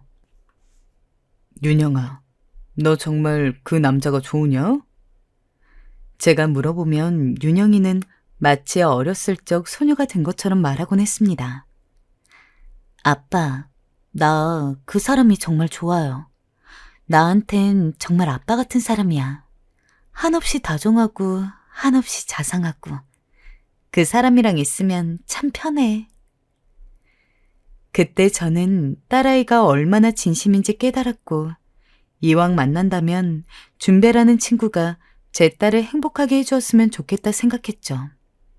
허나 그때 딸아이 나이가 겨우 23이었으니 사실상 결혼을 생각하기엔 이른 나이였습니다. 그저 앞으로 만날 남자친구들 중 한 명 정도라 여겼어요. 그런데 그러던 어느 날 윤영이는 제게 그 남자친구를 소개한 이후 불과 반년도 되지 않아 결혼을 하고 싶다고 고백해왔습니다. 저도 아내도 다분히 놀라고 말았어요. 뭐? 결혼을 한다고? 윤영아, 너 이제 대학 졸업하고 취직을 준비해야 할 나이에 무슨 결혼이니? 그래, 윤영아. 아직 너 나이가 일러. 아빠 세대에서나 그렇게 일찍 결혼하는 거지. 요즘은 다들 결혼도 30 넘어서 하더라. 너도 다른 사람들도 만나보고 해야지. 어떻게 첫 남자와 결혼하려 해. 거기다 23밖에 되지 않은 나이인데 지금 결혼하면 청춘은 날아가 버리는 거야. 아니야, 아빠. 결혼에 있어서 나이는 중요하지 않는 것 같아. 이왕 하게 될 거라면 얼른 합쳐서 함께 살고 싶어. 무엇보다 난 이 사람이랑 있으면 너무 안정되고 행복해. 난 이 사람한테 확신이 있어. 이 사람은 변하지 않을 사람이야. 이 사람과 함께 미래를 맞이하고 싶어. 딸아이는 제게 미래를 맞이하고 싶다는 말까지 하며 몇 날 며칠 저를 설득했어요. 사실 딸아이가 내뱉은 말은 제가 순이에게 느꼈던 감정과 같았습니다. 저도 제 아내가 제 휠체어를 밀어주며 함께 산책을 할 때마다 그녀가 손수 제 발을 씻겨줄 때 이 사람과 미래를 함께 꾸미고 싶다는 생각을 했었어요. 순이의 미래 속에 내가 있었으면, 나의 미래 속에 순이가 있었으면 바래왔어요. 딸아이도 지금 같은 마음을 느끼고 있는 것 같았습니다. 저는 딸아이의 눈에서 뜨거운 진심을 보았습니다. 자식 이기는 부모 없다는 말이 맞는지 저는 이내 허락했죠. 그래, 윤영아. 너만 좋다면 아빠도 좋아. 네가 믿는다면 아빠도 믿을 수 있어. 대신 행복하게 살아야 한다. 아빠가 바라는 건 그뿐이니까. 고마워, 아빠. 사랑해. 정말 정말 사랑해. 그리고 제게 허락을 받자 윤영이는 결혼 준비를 시작했습니다. 결혼을 준비하는 내내 딸아이는 정말 설레 보였습니다. 가끔은 세상을 다 가진 것처럼 활짝 웃었고 저는 그런 딸아이를 보며 행복했습니다. 예비사위 역시 제게 까뜻했고 정말 윤영이를 고생 안 시키고 행복하게 해주겠다는 말로 저를 안심시켰고요. 그러다 보니 제 걱정도 자연스레 사그라들게 되었어요. 그러던 어느 날 윤영이가 상견례 날짜로 언제가 좋겠냐며 물어왔습니다. 결혼이 성큼 앞으로 다가온 것이었습니다. 하지만 저는 그날이 저와 딸을 갈라놓게 할 운명의 날이 될진 몰랐습니다. 처음 가는 상견례 자리라 어쩐지 긴장이 많이 되었어요. 괜스레 머리도 매만지게 되고 아내에게 옷 입은 거 괜찮냐 몇 번을 물었죠. 그 후 저는 딸아이의 손을 잡고 정갈한 한식당으로 들어가게 되었어요. 분위기는 화기애애했습니다. 서로 날씨 얘기도 하고 안부를 묻고 결혼에 대한 이야기를 나누었죠. 윤영이의 시부모님이 될 사람들은 어느 정도 예의를 가진 분들 같았고 경우도 있으신 분들 같았어요. 그 말이 나오기 전까진 말입니다. 식사 자리가 끝나갈 무렵 내내 조금 불편한 표정을 짓고 있던 사돈이 입술을 뗀 것입니다. 근데 직원분들이 장애인이신 회사를 운영하신다 들었습니다. 예, 맞습니다. 저희 회사 직원분들 중 대부분이 장애인들이십니다. 자, 그러면 그분들도 결혼식에 오시는 거겠죠? 저도 모르게 미간이 구겨졌습니다. 와선 안 될 이유라도 있습니까? 저의 날선 말투에 순간 상견례장의 공기가 얼어붙었습니다. 사돈은 제 눈치를 보더니 더듬더듬 말을 이었습니다. 아무래도 결혼식이 좋은 자리이고 애들 앞날 축하해주는 자리이다 보니 하객석에 장애인들이 많이 있는 건 보기가 좀 좋지 않을 것 같아서 말이에요. 그렇지 않나요? 순간 제 손이 꽉 쥐어졌어요. 속에서 울분이 터져나왔습니다. 저를 향한 불편한 시선까진 참을 수 있었습니다. 하지만 저를 믿고 이 회사를 세우기 위해 밤낮 없이 고생했던 제 직원들을 모욕하는 건 결코 참을 수 없었습니다. 그 사람들은 단순한 직원이 아니었습니다. 제가 겪던 고통을 누구보다 이해해주는 동료였고 친구였고 제 가족과 다름없는 사람들이었습니다. 결혼식은 우리 애들 꾸릴 미래를 축복하는 자리 아닙니까? 장애인들이 오면 어디 결혼식장 공기가 탁해지기라도 한답니까? 여보, 그게 아니고요. 결혼식장에 장애인들이 있는 것 자체가 보기에 솔직히 좀 그렇지 않습니까? 사진도 찍어야 하고, 결혼식은 저희에게도 우리 딸한테 평생 기억에 남는 장면인데, 외눈박이며 절름발이들 벙어리들이 다 껴있는 결혼식은 생각만으로도 너무 불쾌해요.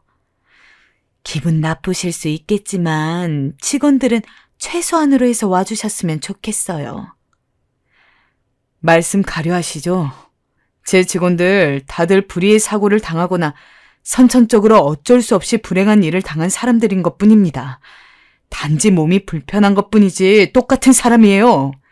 사람이면 사람으로 대하셔야죠. 함부로 뭘 안다고 제 직원들을 비하하시는 거죠? 뭐라고요? 죄송하지만 이런 집에 제 딸 보낼 수 없겠습니다. 결혼은 없던 일로 하시죠. 참. 여보, 진정해요.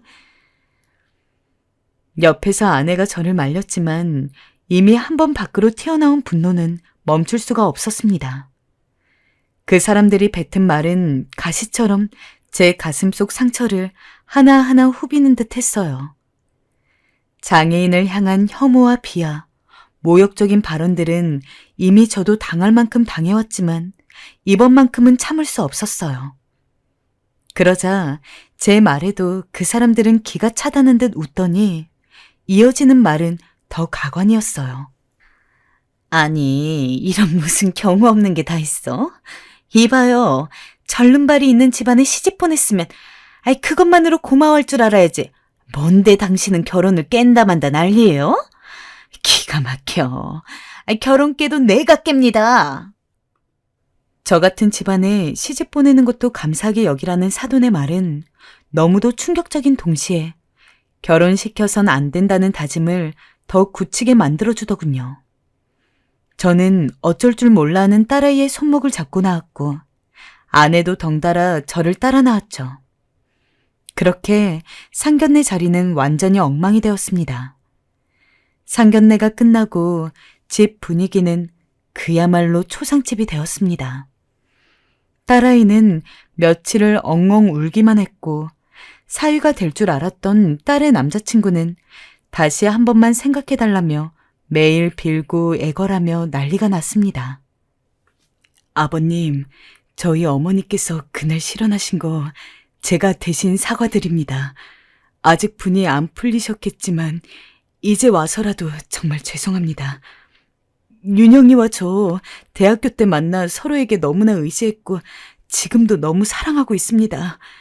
아버님께서도 어머님께 많이 의지하셨고 지금 이렇게 행복한 가정을 이루셨다고 들었습니다. 그러면 제 마음 아실 거라 믿습니다. 저 도저히 윤영이를